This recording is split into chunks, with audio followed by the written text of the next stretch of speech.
Hello, welcome back to the Dumb Bitch Book Club.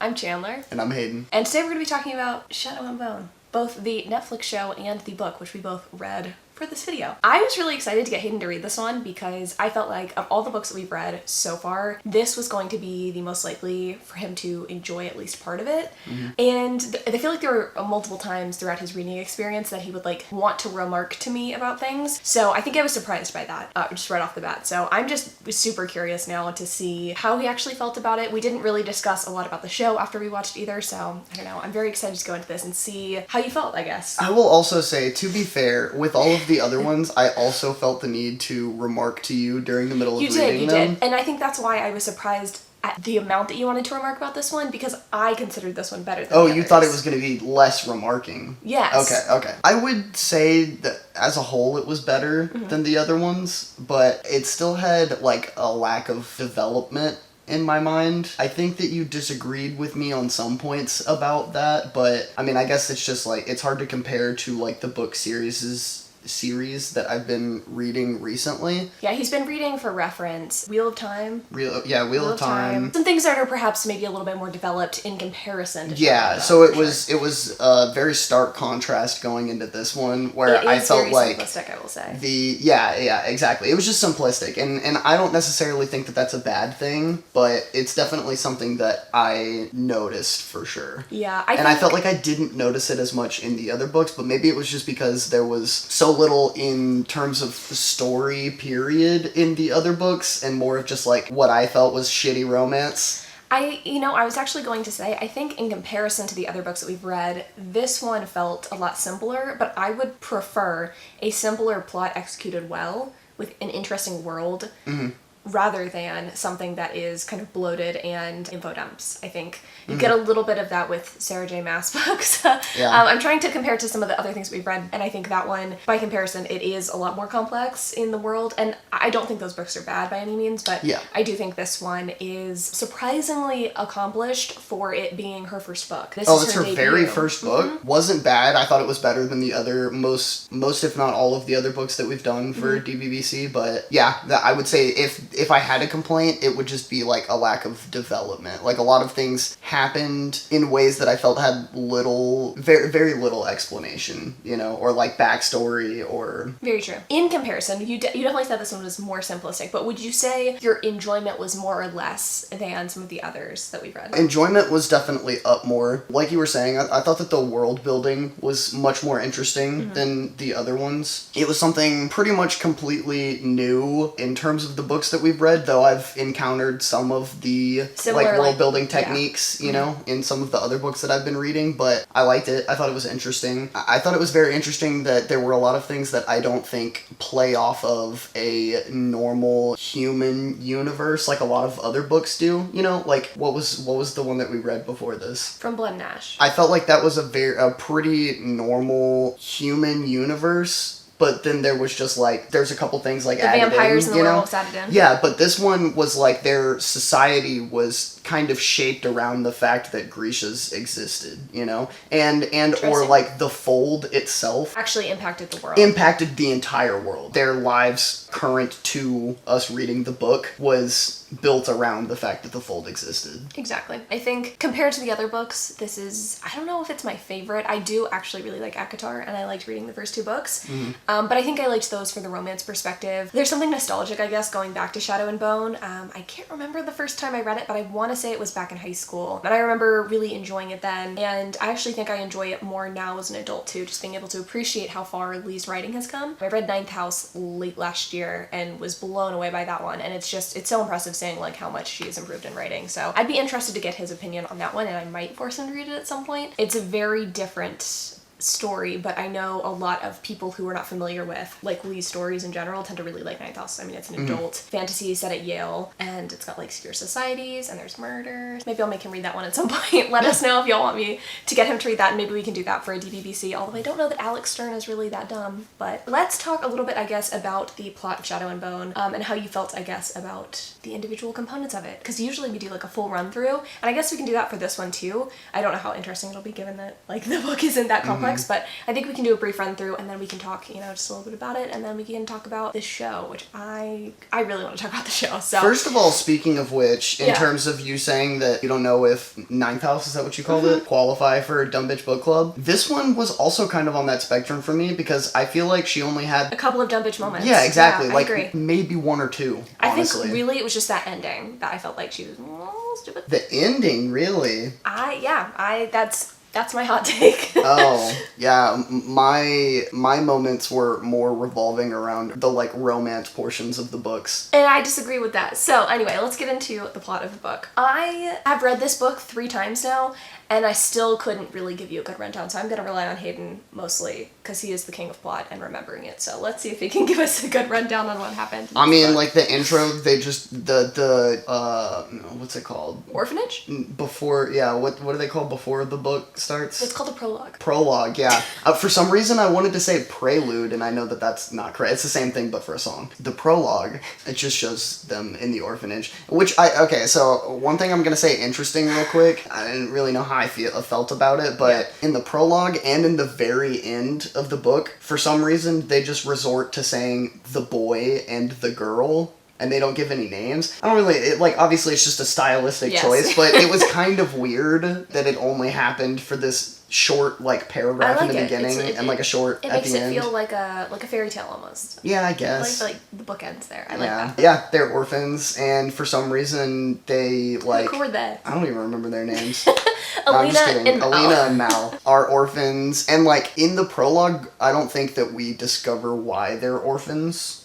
They're just in the orphanage. They're just in the orphanage, and we get kind of we do sort of get an introduction a little bit into this guy who owns the orphanage and how he set up this home for kids who don't have a home, who've been displaced basically from this war that's going on. Yeah, exactly. And we don't learn much about their families in the beginning, but we do kind of because they don't have families. But we do learn a little bit about Mal and Alina's bond, and you get to see the trial that happens, and you get to learn just a touch about the Grisha at the very beginning. This Grisha lady comes, and I guess we learned that the Grishas travel around and test all of the children to see if any of them have Grisha potential. Yeah. We don't really see how it goes. We just know that the Grishas are at the orphanage to test them, and then the prologue just kind of ends, and we go to the future. I like it. No. I didn't say I didn't like that.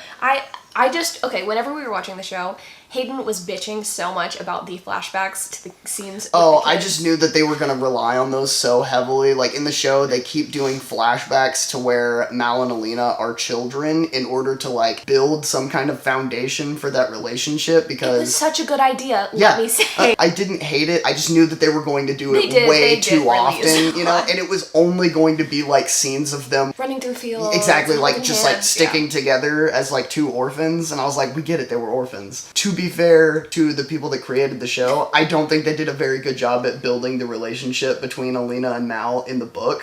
They didn't give you very much. Definitely not. They were orphans together for a paragraph, and then you go to them being, I guess, adult. How old are they? I want to say Alina's 15 or 16 at the start. Okay. I could be wrong, but I'm pretty sure that's about right. But they're both part of the army. They're both part of the army, and that's kind of how we set off. But I think it's interesting, and I know I said that we were not going to talk about the show until after, but I think a lot of what I have to say about the book kind of revolves around the show too. Yeah, because for sure. I actually ended up this time around watching the entire show with Hayden. He had already read the book, and then I read the book after watching the show. I mean, I've read the book before, but it was interesting getting a refresher, realizing how many things actually were similar. I felt like I saw things in the show and I was like, that didn't happen. And then I read the book and I was like, okay, actually that did happen. What? It happened quite a few times.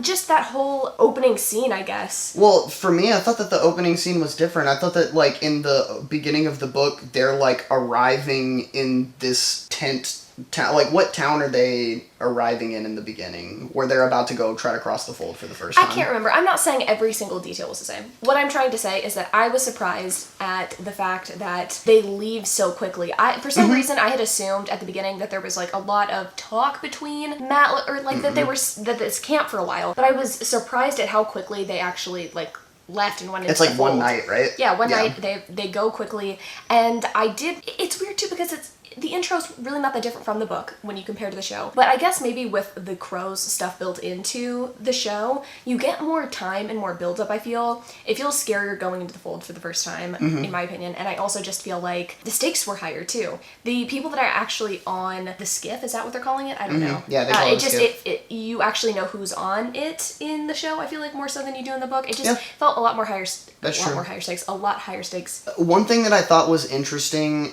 in the show versus book difference in the first crossing was in the show they put a lot of emphasis on the fact that they were traveling on like a new skiff. They had like high hopes for it making it across the fold kind of thing, whereas in the books obviously crossing the fold is a really big deal. But I don't think it was a first time thing. No. They made like it like it was a very regular occurrence, and like they said, oh, people cross the fold all the time, don't be scared about it. Like obviously there's a lot of incidents that occur, but people do it all the time with no incident, so I'm sure we'll be fine kind of thing. And in the show, they were like, we're crossing our fingers that everyone makes it through this. Yeah, like this is like the third time we've tried this kind of thing, which like they didn't, obviously it's not that extreme. I guess you could chalk some of the book stuff up to them, like it being propaganda. I mean, they're in a war, or like they're in an army, I suppose, and so obviously they're not going to try to scare you if this is like your task and you're being sent across the fold, but I do think it was done better in the show in that particular instance. And to be honest, I think most things were done better in the show, which surprised me. Just real quick, speaking of which, I really liked their depiction of the fold. I do too. I wondered how they were going to do it, and I thought it was really good. I thought it was like menacing, you know, and it was really well described. For some reason, again, I imagined the fold, and it's not how it was described in the book, but I imagined it being over water, but it was actually over sand. Oh, I think it's because they call it the unsea. That makes sense. The book. In the book, they do describe it basically as a sandy bottom, and the skiff is going across the sand. But I see that, I guess, like depicted. I don't know. Yeah, it was like a dark desert almost. It was weird. Yeah. And the first crossing, I remember I actually got a little bit like a little on the edge of my seat. Yeah, I was surprised. I mean, to be fair, I don't really get that much anymore from like TVs and movies and stuff like that, so. I think a lot of it was my initial excitement about the show. Even though I'm not, like, I actually haven't finished the series. I've read the first book 3 times. I've never finished the series. I want to at some point, like, read all 3 books for a video. You've read this 3 times? The first book? Yeah. Like you read it once for yourself, once for a video, and once for this video? Yes. Oh, okay. So I've never finished the book series, but I always have enjoyed Leigh Bardugo. Like, I love her as a person. I like Ninth House a lot, and I did read Six of Crows. I enjoyed that. So getting to see the show, I was really excited about it, and I was just impressed, I guess, with everything, and so I was especially impressed with how, menacing the fold felt. Especially when everything was so quiet. I think quietness is so eerie. Like, that kind of stuff tends to work better for me than, like, jump scares and, like, that kind of horror. Like, Midsummer freaked me the hell out, and I loved that. Like, I love how quiet and eerie everything is in that, and so I think that's why that worked so well for me. But back to the plot. So they cross the fold. That's, like, the first thing that happens, and we see the first show of Alina's powers. I feel like it wasn't done that well in the book. I don't know how you feel about that, but upon reread this time, I didn't feel like it was, I mean, I guess she does kind of pass out when it happens. She has no idea what happens, and I kind of liked that in the book, honestly. Really, that you couldn't see anything? Yeah, you had no idea what happened, and so whenever she gets brought in for the first time, and, like, everyone's accusing her of the stuff, and you're like, wait, I don't even know what happened here, because you're kind of in the same place as she is in the book, you know? That's true. I'm surprised how well this lent itself to a visual medium. I feel like everything that was lacking in the book was really a matter of just, like, it needed to be shown, I guess, for me at least. And that was definitely the case here. I really wanted to see a visual, like, a burst of light, but it's from her POV, so I guess it makes sense that we didn't see anything. But it felt lackluster, I guess. By comparison, having watched the show first and then trying to read the book, I was like... Yeah. And then she gets her first run-in with the Darkling.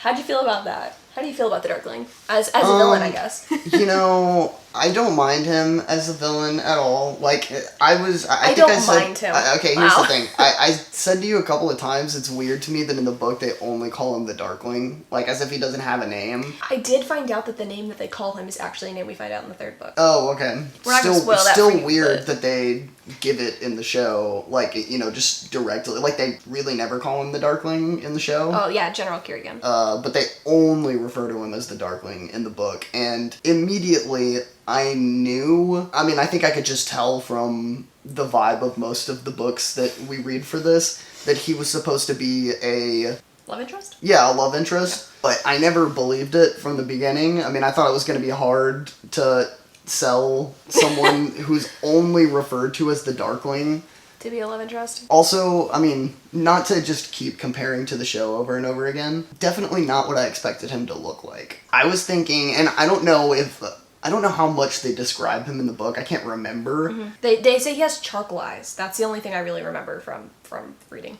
I imagined him having, like, longer hair for some reason. Okay. Like, I imagined him looking darker, you know? Like, I don't know why. Not even more, like, villainous, but just, I mean, he's called the Darkling, and he, like, can bend shadows and shit. Like, so I thought that he was going to be... I thought he was going to be darker, yeah. And, like, his clothes aren't even that black, you know? I think, for me, this is an interesting thing that I've kind of been grappling with after, again, reading, watching. The representation of him changes very much from the books to the show, and I don't know which I prefer. Obviously, Ben Barnes, fucking hot. Mm-hmm. You can't argue with that. But the thing is, I think the Darkling is one of the only villains / love interests in YA that never effectively becomes humanized. I felt like in the book, there were, I think there were attempts made. I think Lee really did go in with this intent to, like, make him otherworldly and, like, kind of soulless, and I thought that was kind of a cool approach. In the show, there are flashbacks. He gives his first name in this first season. There's so many attempts to make him human. He has, like, you know, like, real love interests in his, like, past and stuff like that, yeah. I don't know which I prefer, because I think, on the one hand, I think it makes for a more compelling story in the show, for sure, to have him be someone who is a more realistic love interest, because you're right, I think in the show, or not in the show, in the book, he doesn't seem like a really good love interest. No, he not doesn't at seem all. Like a potential at all. It doesn't seem like they have any kind of emotional connection. Which is funny, because I also don't think Mel is a very good love interest, so it didn't really, you didn't root for either, right? And that was kind of, like, my main issue, like, when you asked me at the very beginning of this, how I felt about it. I just, like, it adds to me feeling like it wasn't very developed. For sure. And that's because, you can't really get behind either of them. Mm-hmm. And, I mean, to be honest, couldn't really get behind Alina either. And I just think it's because none of it felt developed enough for me to be, like, interested. So, essentially, what I was trying to say before I got really cut off. In the show, I think it makes for a more interesting story to have two really strong love interests to kind of compete against each other. You've got the Darkling, you've got Mal. But at the same time, I think it does kind of a disservice to Lee's writing to make him someone that is not soulless. I think it would have been interesting to see someone who is true darkness, because you really don't get that in stories very often. I mean, I guess you could argue that maybe a couple of, like, the characters in Game of Thrones are like that. No one is truly inhuman like the Darkling. And like, as weird as it sounds, I would honestly I would be able to understand her being, like, strangely attracted to that, you know what I mean? Yeah. More so than being attracted to what he is, which, that was another problem. It never seems like she's really attracted to it, you know? Yeah, the power never really seemed to call to her very much. The only reason it does, at least in the show, is because Mal isn't replying to her letters, so she's like, I'm gonna be a badass. Like, in the books, really I mean, not to, like, skip forward too far, but, you know, in the books, when they have their first, like, kiss, I think I remember literally saying to myself, what the fuck? Because I was like, there was nothing leading up to this. Didn't really seem like they had any kind of connection. And then they end up kissing, or, like, making out again a little later in the book, and she's feeling all, like, hot and heavy, and I'm like, but why? Like, have you just never been noticed before in your life? Which is probably true. That's exactly true. Also, that just has a special place in my heart. That was one of the first, like, fantasy books where I was like, oh my god, these things are getting very steamy very quickly. You told me that. I remember you telling me that whenever I mentioned this to you, and I still cannot understand it. I mean, in hindsight, rereading it, I kind of don't see it either. Yeah. But seeing it in the show, really just, it brought it all back up in me. I was just like, yeah, this is raw fucking oh. Also, I don't know if you remember this, but in the episode where they do the makeout, when he, like, puts her up on the, you know, on the war table, and then he leaves, but he, like, comes back for a kiss, that was improv. So Mr. Ben Barnes got some game. I don't know, I really I liked that scene a lot. So I guess, to go back to the plot of the book. Yes. They get attacked while they're in the fold. The crossing doesn't go as planned. As one does. I guess they weren't very far across, because they just turned that fucker around and went back. And they bring Alina in front of the Darkling immediately, even though she, like, passed out or something, I guess, and doesn't remember doing anything. Yeah. At this point, like, they test her for the power, the Darkling does at least, and they immediately see that she can summon the sun. which is apparently some, quality of a saint in these times. They've been foretold. She's been foretold. Exactly. To end the darkness. And, they kind of tried to explain it a bit in the show, but I was curious from a book standpoint, do you think that she knew deep down that she had something special? Like, because they make it clear in the show that she attempted to avoid being tested when she was a child, and or she knew that they would inflict pain on her in order to elicit some kind of magic response. She inflicts pain on herself in the show, which they make kind of a nod to. I mean, I'm thinking that maybe they explain it in further detail in one of the later books that we haven't read. Oh, that's true. Because they do make a brief mention in the book of her playing with the scar on her hand. True. Yeah, and she's just like, oh, it's just like, she's saying, don't fix this. It's just something like it's a memory. It's a memory or something like that. They do make a nod to it. So, but in that, I'm wondering if she did that just purely out of fear that she could be Grisha, or if she somehow knew that there was a chance that she was, and was really trying to avoid it when she was a kid, I wonder if she knew somewhere deep down this whole time that she had something. I would bet she did. That she was a little bit different. I mean, I haven't read the rest of the book, so I can't speak for sure, but I'm assuming with the way that the show was going that is kind of part of it. She did kind of know that something was up. And because they also explain as she's getting trained, to make kind of a long story short, it's not really, but like the next part of the book, after they find out that she is the Sun Summoner, they take her to the little palace, which is where the Grisha train and live. They are training her to be a full-blown Grisha Sun Summoner. And in her trainings, she has difficulty summoning the power on her own. She can only really seem to make the light come when someone else, channels it for her. Yeah. We come to find out that she, has been trying to be normal for so long that she's subconsciously completely shut her power off on her inside. And she figures out how to, unblock that or whatever. But, yeah, that just makes me think that that's probably a part of it. For sure. That she was trying to suppress her. Yeah, exactly. That she did know to some extent. You bring up an interesting point, and then you also did sort of kind of lead us into the next part of the book, which is the training. And I gotta say, that was the most boring part of the show and the book. So congrats on them for being true to that, I guess. Okay, so it was the most boring. I really didn't enjoy all of the...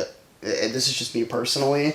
Didn't enjoy all of the, fun girl time, Whatever. It felt good for her, I guess, in the story, because it was obviously she never really had that growing up. Yeah, she never really had friends, and she also, didn't really have running water and, baths and things. For sure, That was cool to see. And I guess I didn't fully appreciate that either in the book, but the show, it made me appreciate it more. Jesse's portrayal of Alina made her a more sympathetic character, which is interesting because I did see a couple of comments saying that they didn't like the way that Alina was portrayed in the show. I thought that she did a really good job at bringing the emotion to the story, because I didn't really care much about Alina, to be honest, in the book. She was very much a stand-in character, you could see yourself as her, I guess. But in the show, she felt like a full-flesh, Yeah, person. And I don't really know what I mean by this, but, she was a believable orphan. She kind of gave off, orphan vibes. Kind of seemed like she, emotionally, she grew up unwanted or unseen. For sure. I think she did a good job with that, and it made you more sympathetic to her, and how she did eventually come to like the Darkling, or, have any sort of interest in him, because he showed so much interest in her. That made a lot of sense to me. Yeah. I think for me, the real big moment was whenever she did come to the Little Palace in the show, and she just kind of, breaks down. I will say there's never really been a moment in TV that I have really sympathized with the character in that sort of situation, because usually it's whenever they're going to this new place that they've never been, I'm just kind of okay, get over it. And this situation I actually really felt for her and was damn. So she acted her ass off. Congrats, Jessie, on that, because that was really good. But yeah, I didn't feel that. I didn't feel it in the book, and I will agree there was a lot of I don't say needless girl time, but there was a lot of stuff that I just felt could have been maybe cut down a little bit, because it didn't have that true training montage kind of feel to it. It didn't feel like she was going to some academy to train. And That's what I was gonna say. While it was one of the most boring parts of the book, if not the most boring part of the book, was her training, I still, just like the rest of the book, felt like it was an underdeveloped time. Like, it could have been used in a really cool way. She leaves the palace in the training, not to like skip too far ahead, but she leaves, and when she left, I was like, oh, that's it? It felt like she was there for like 3 or 4 days. Yeah. You know what I mean? Which felt just really weird, you know? I thought that they were going to play out either her training or the people that she met during her training. I thought that they were going to build that up a bit more. I felt like parts of this book just kind of felt like she was going through the motions. Like she had outlined things and then didn't really know what to do with it. Or didn't know... She was just like, let's just hit the big points on the outline. Yeah. Yeah. No shade. I mean, it's a fantastic first book, but I just wanted more from the scene, because I personally actually really enjoy training scenes and like school, like academy type settings. And I don't mind it, for sure. What comes to mind instantly is, oh god, what's that book called? Not The Dragon Republic, the one that comes before it, The Poppy War. There was a really good, I mean, most of that book is her training, but it was done in such an interesting way that really developed her as a character, whereas I don't think Alina really develops so much in chapters, really, that happen in the Little Palace. I don't feel like she really changes very much, besides kind of letting go of her crush for Mel for a second and like kind of falling for the Darkling, but other than that there's not much there in my opinion. Which brings us to what I feel is one of the first dumb bitch moments, is just like her trusting the Darkling in the first place, I guess. I mean, I know she kind of has to, because he's like the ruler of the Grecias, kind of. Unofficially, you know, like supposedly they work for the king as the second army, but I mean, he essentially runs the shit, right? But to me, I don't think that there's that much of a difference between, they make it seem like the name the Black Heretic is so much like worse and darker than the Darkling. Yeah, the whole time I was just like, I mean, yeah, they call him the Darkling. He doesn't really seem... in one of the first scenes that we really get a glimpse of him in, he cuts a dude into a little... he gives him the julienne, you know? Cuts him into little bite-sized pieces. I don't know, just immediately... Yeah, he summons shadows. There's just nothing, like, positively redeeming about him, and I couldn't get behind it. I think you're right. When we were talking earlier about, like, how the show did him versus the book, I think if the book wanted to keep with the whole he is soulless thing... I think she needed to be called to his power or something. Like, there needed to be less resistance on the part of her about her powers. Like, yeah, maybe she was upset about leaving Mal, but she was interested to know more about herself. And then I could understand the attraction to the Darkling. But since he's so soulless in the book, and maybe I'm just reading too much into that because, to be honest, none of the characters are very developed, so he could read as soulless, even if that wasn't her intent. But I'm pretty sure it was her intent. Anyway, I think, yeah, for that to have worked, she would have needed to be different as a character. And in the show, I do kind of understand more why she would be into him, because he does have this backstory and he does like tell her a lot of things about himself.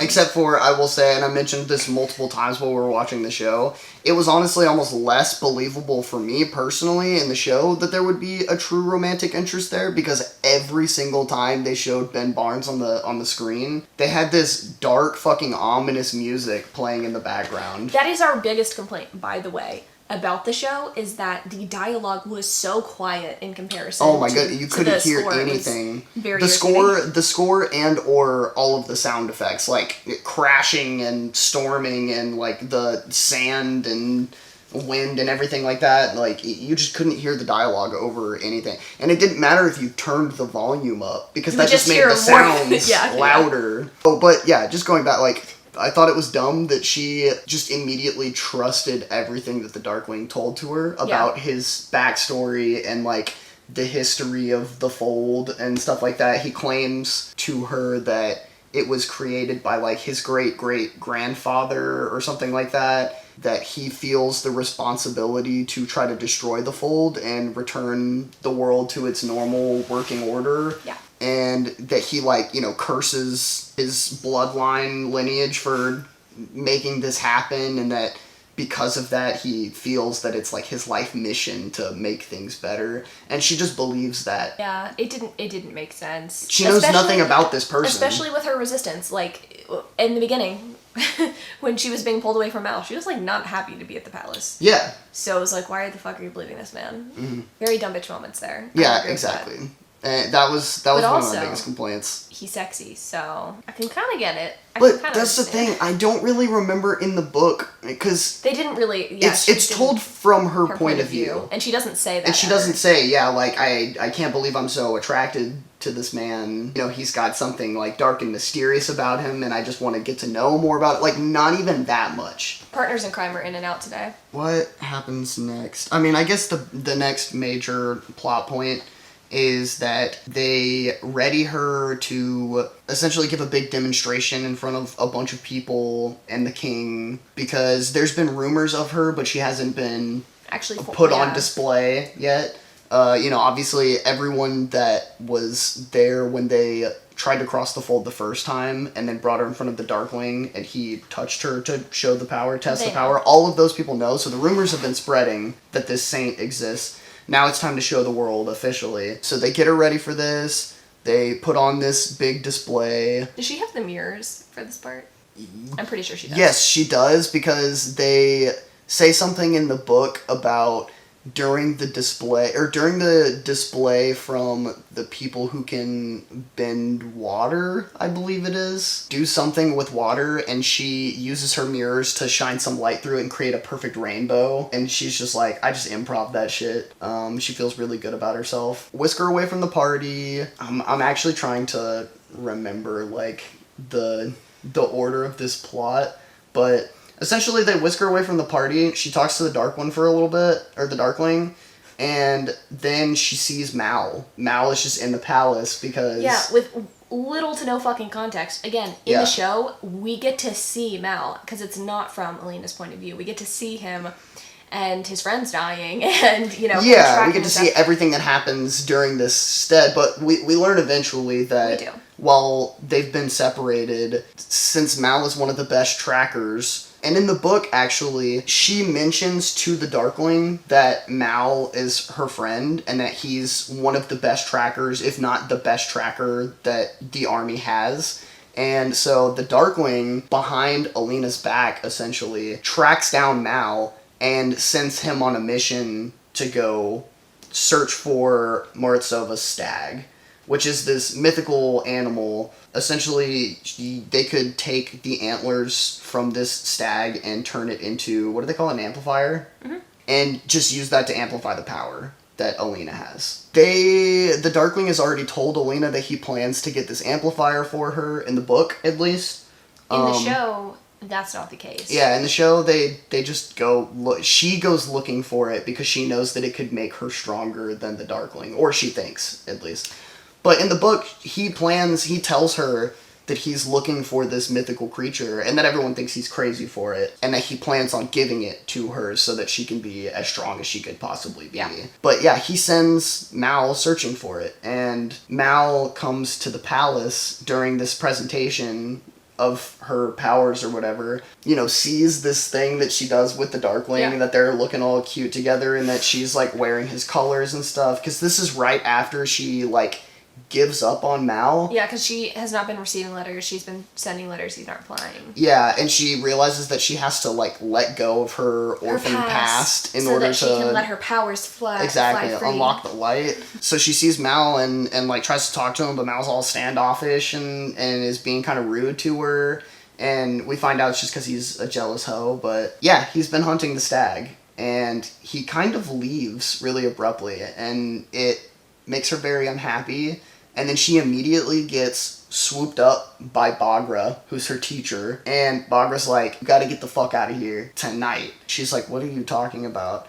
And Bagra explains to her that the Darkling actually plans to use her not to destroy the fold, but in order to control the fold, make the fold a weapon, and be able to use it against any nation that he wants to. And not only that, she also tells Alina that the Darkling created the fold in the first place, that he is the Black Heretic, and that he's faked his death and changed his names so many times. Alina, at this point, thinking that the Darkling is hella old, because he tells her that, like, you know, and, like, supposedly the more powerful a Grisha is, the longer they can live and stay looking young forever. Alina's like, how do you know all this? And Boggart's like, because I'm his mom, you dummy. Alina still doesn't really believe it, but Boggart's like, I don't really give a fuck if you believe it or not, because I'm pushing you down these secret tunnels, and you're getting out of here right now. Secret tunnels. So yeah, then she leaves the palace, and she's just out on her lonesome. And this is my least favorite part of the whole book. I hate the end of this book. I hate reading it. I didn't like watching it. It was so boring. I couldn't stand it. I don't know why. It's really not that bad. I just, like, really don't give a shit. Because I'm just imagining them in, like, snowy woods, tracking this shit. I'm not gonna lie, I skipped and skimmed a lot of the end of this book this third time around, because I was like, I just don't care. Well, in order to skim through the summary of it, Please. she randomly, she's like, goes into a village and gets recognized by someone. She blinds them and runs away. As she's hiding from these people that are tracking her, Mal actually finds her. Says, like, stay here, I'll be back in a little bit. He deserts his unit or whatever. As one does. Goes and finds her and, like, tells her, like, I'm the one who's been tracking the stag. I found the stag. Let's go get the stag. My friends died because we were in Fjordan territory. I'm trying to remember, like, whose idea it is that... It doesn't matter. It doesn't matter, but essentially the concept is, like, whoever kills the stag controls the stag's power. So she realizing that, yeah, the Darkling is trying to kill the stag, but then give her the power so that he can control it. She's like, we gotta go kill the stag, and if we don't kill the stag, you gotta kill me. And they left that out of the show, which I didn't like. I thought that was a pretty, like... Yeah, that's pretty... lit part. Pretty juicy. You know? That she makes him commit to killing her if she doesn't kill the stag. Then he like, backs out on it, which... I can't imagine, like, how that would feel, you know? And I thought that would be a really good thing to try to apply to this TV show. Mm-hmm. That emotional... I don't know what word I'm trying to use here. I don't fucking know either. But having to make that choice of, like, killing someone that you love because they asked you to, essentially. Okay. You know? Yeah, that does add some complexity, I believe. Yeah, it's like, it's a complex thought, and, you know, eventually he can't do it when the time comes. Yeah. But essentially they track down the stag, they find the stag. Mal says that he's going to take the stag down, and then Alina can do the killing blow. She can't do it. And the Darkling kills the stag. And the Darkling kills the stag. And not only does the Darkling kill the stag, he brings his little engineer guy with him, David, to make this necklace. And what I didn't understand, the way that they did it in the show, collar gets, like, melded into her collarbone, yes. Right? In the book, I'm pretty sure they just describe it as a necklace, right? Yeah. But, I mean, they do say that it's, like, fused around her neck, like, permanently, like a collar. Mm-hmm. Am I correct on this? I'm pretty like, sure, yeah. The being fused into her bone is a thing that's, like, only in the show. Like, it's a show creation. Because it adds a whole aspect of, like, essentially being mutilated, you know? Yeah. Like, her physical appearance is now changed forever, whereas... A permanent necklace is not great, but yeah, having something like... But also, like, having a permanent, like, collar of antlers from a mythical stag actually doesn't sound that horrible, you know?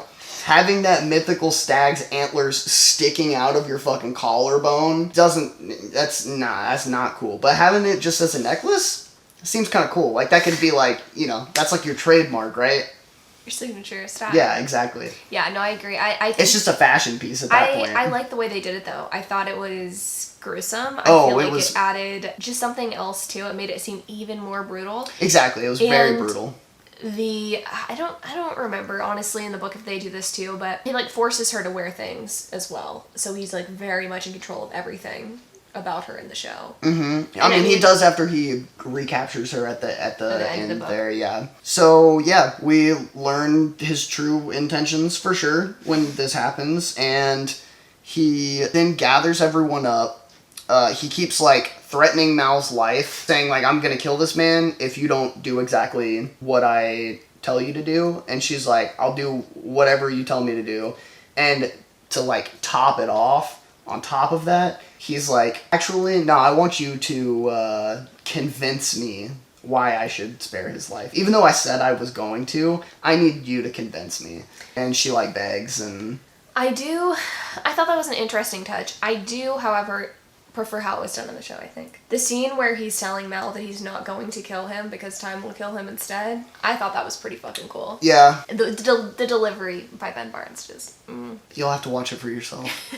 They take everyone back. They put them on a skiff with, like, some rich, important people. And under the pretext of, like, they're going to use Alina to clear part of the fold or, like, test her abilities in the fold, you know, for the first time. And so some very, like, wealthy and important leaders are there on the skiff to, I guess, report back to their kings and, you know, whoever it is. He takes them out there, uses Alina's power to, like, hold off the... What are they called? Volcra. The Volcra, yeah. I keep... The vulva. I actually kept thinking Velcro. Okay. Hell yeah. The Velcro. Alina, like, scares him off a little bit, and he's like, yeah, this shit's all cool and stuff. And then he's like, actually, though, psych, and uses his power in combination with Alina's power to wipe out an entire city by just, like, extending the fold onto it. He's like, I want all of you to see what just happened here. I'm a bad bitch, and now you all know it, and if you do anything, like, there's going to be no more war with Ravka. Everyone's going to tremble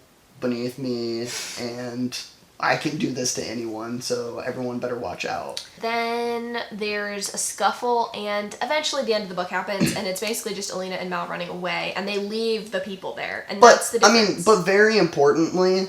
Is there anything important? Yeah, very importantly, Alina realizes that because she chose to spare the stag's life and didn't kill the stag, she actually owns the power, or at least part of the power that the stag grants. And she realizes that she can control herself again. And so she uses the light, essentially, like, gets Mal, and they jump off the skiff, and they just, like, run away through the fold. Yeah, and they leave everyone to die on this skiff. Like, no light. You know, the Darkling's literally screaming at her as she runs away. Then also you can hear, like, him and everyone else, like, screaming as they're being attacked and eaten by the Velcro. Yeah, and that's pretty much how the book ends, right? And then they switch back to the little short paragraph of, like, the boy and the girl. But people are being eaten right now. That right there is the book equivalent of going back to the orphanage scenes of them just running through the fields to me.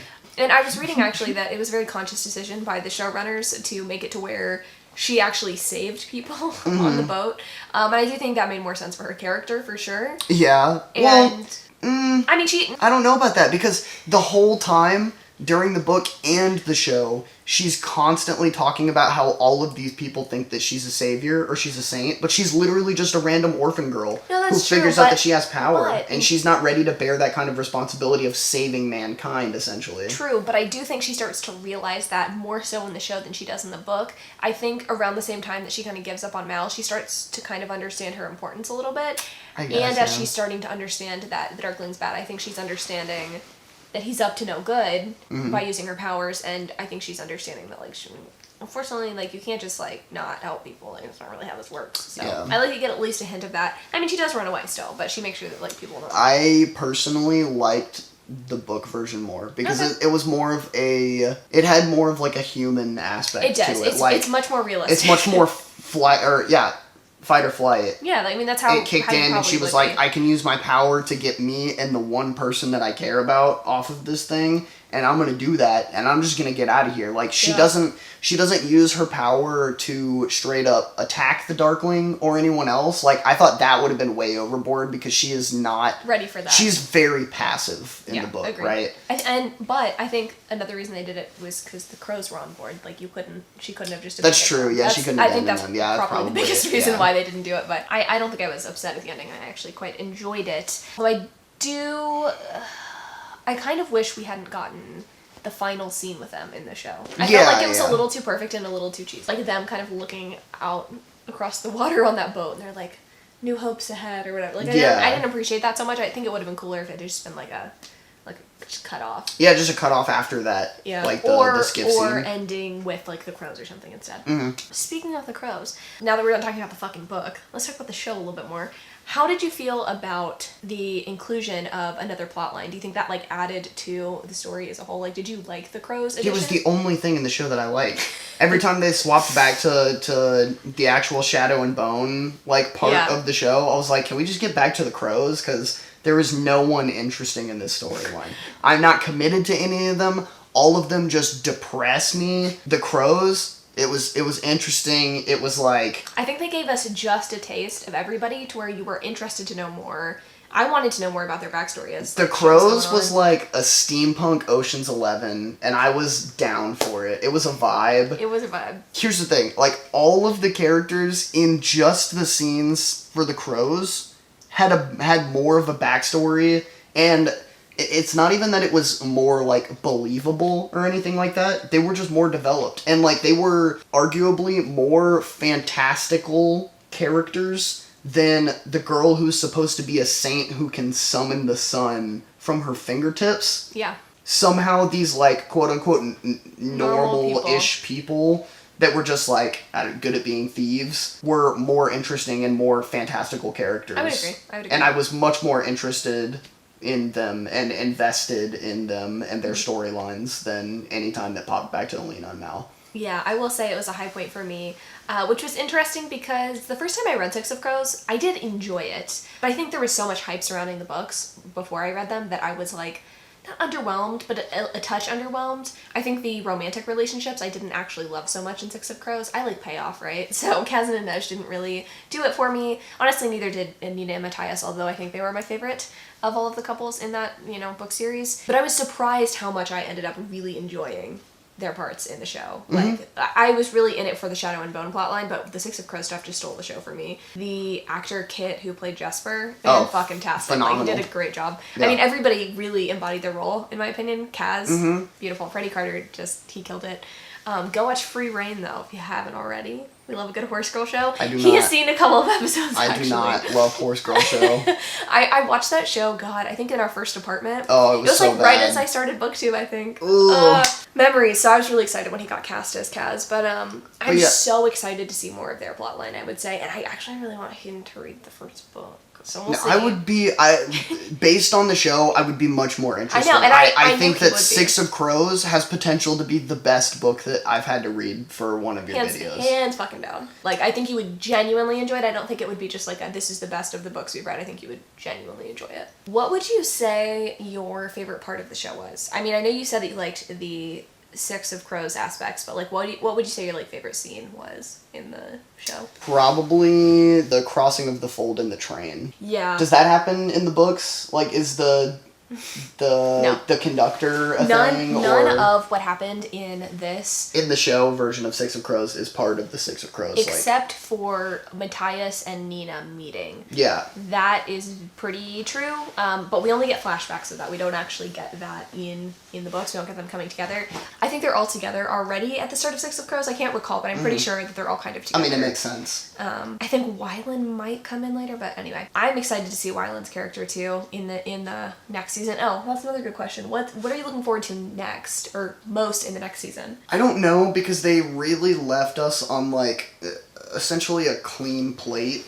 Yeah, there's they not much didn't of a cliffhanger there. Like, there's going to be entirely new storylines. I didn't need a cliffhanger, but they gave us absolutely no direction as to where it's going to go, except for that the Darkling comes out of the fold, having been ripped up by the Volcra, and now he can control them. And I don't know if you noticed that. I did notice that. I liked his scars. I thought they were pretty cute. But it's like, we all knew that was going to happen. Yeah. Like, the story's obviously not going to end in the first season with the Darkling being defeated. But yeah, that's essentially all that they gave us, is that he's pissed, and Alina's going somewhere, which, I mean, based on how the first book ends, I don't even know that that's how the books go, so I don't know if it's going to diverge completely or keep following the storyline a bit from the books, but I guess I'm interested in pretty much just the Six Crows stuff, because yeah, especially knowing that how many other books are there in the Shadow and Bone? There are two. It's Is a it trilogy, and then Six of Crows duology. Because if I'm being honest with you, based on the first book, I think I already know where this trilogy's going. I don't actually. I mean, I kind of know how it ends, kind of don't, but I'm curious to see where that goes. And I'm curious to see what they do with the Six of Crows characters because, you know, we don't get any of their book storyline in the first season. And I'm wondering how they're going to be able to have them run simultaneously. Like, have the second book of, you know, Shadow and Bone, I think it's Siege and Storm, have Siege and Storm run next to Six of Crows, like the plot of that. It doesn't really make sense since Six of Crows really is after the events of everything. So, but I mean, it didn't really make sense in the first season either, and they made it work. They did. I was really impressed in the ways that they made it work. I liked some of the tie-ins, like the bullet that the goat wears being something that the threes mount. Like, just little tie-ins like that I really appreciated. So I'll be interested to see what they do in the second season, and I, for one, am very excited about it. They haven't officially said that it's going to be renewed yet, but, like, I would be shocked if it wouldn't be. Because it was number one for... It's been number one for quite a while, so... I don't know, I enjoyed it, and I kind of enjoyed talking about it, surprisingly. I know this was not our funniest episode, but I think we got... I think we had a lot of content to talk about. Yeah, so there was less to joke about. It was like, good, you know? Surprisingly, there was a lot of content to talking about, whereas compared to ACOTAR and ACOMAF and stuff like that, I felt like there was actually more plot there. Like, they did more things. Yeah. Went more places, saw more people. Absolutely. There was an actual, like, I guess, purpose to the book, you know? Yet, I felt like we talked about this one a lot. And it may just, honestly, it was probably because there was a show. Yeah, there's more to speak on. Yeah, I agree. I also think that part of the reason why, like, I didn't have as much to joke about for this one is because, like, there wasn't a whole lot that was, like, funny, not in a bad way, just in not the sense even in that, like a dumb way. It wasn't poorly written. Yeah. Especially compared to like God from Blood and Ash, that was like mind numbing. This wasn't. So I appreciated that. Let us know if you would like to see us read Six of Crows. I for one would be down to do it, especially since it's been so long since I read the first book. I think I read the first book before I started BookTube, so it's been at least 3 years since I've read it, and I remember very little. I'd be very interested to give it a go. I think he would be probably most interested in this one, but if you have any other ideas on what you would like us to read, let us know in the comments down below. But I think that is pretty much it. Do you have any parting words you'd like to leave our friends with? Yeah, I'd say that this was the best one so far, but it's not saying a whole lot. The bar has not been set very high. The bar's on the floor, but we're getting up. The bar has been moved up from the floor for sure. We could do a little because we already read Blood and Ash. Limbo. No, it's only up from here. It was all right. It was an all right book. It was an all right show. That's how I felt about it. It was a fantastic show. I felt it was both of them were underdeveloped. That's how I felt. Well, on that note, thanks so much for watching, and until next Sunday.